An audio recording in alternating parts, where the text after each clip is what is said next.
Javier Cardenas was an award-winning Mexican journalist who was recently murdered for reporting on the violence associated with drug trafficking.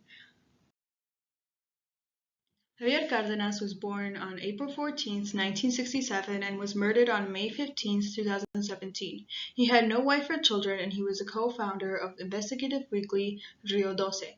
In 2011, he was a recipient of the Committee to Protect Journalists International Press Freedom Award. Javier's work was centered around the drug cartel of Sinaloa, one of Joaquin El Chapo Guzman's cartel bases. Javier wrote several books, including Taken, which describes the fear that citizens of Sinaloa have of being kidnapped.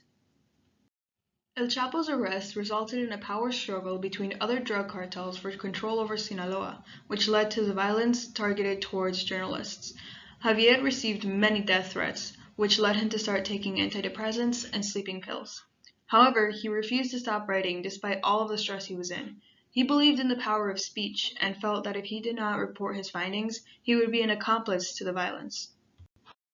On May 15th of this year, Javier Valdez Cardenas was murdered in plain daylight. He was forced out of his car and shot 12 times. This occurred near the office of Rio Doce, an investigative weekly he had co-founded. His colleagues believe that this murder was heavily tied to his work. Javier's laptop and phone were both taken from the scene of the crime. Javier's murder is far from unique, as Mexico is now described as the most dangerous country for journalists. Many journalists' murders linked to Mexican cartels are ignored by the law. Javier Cardenas's murder is no different. The only response to his murder has been a protest for justice by Javier's family and community.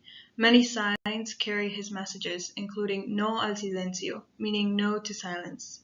Mexico's president, Enrique Peña Nieto, described Javier's murder as an outrageous crime.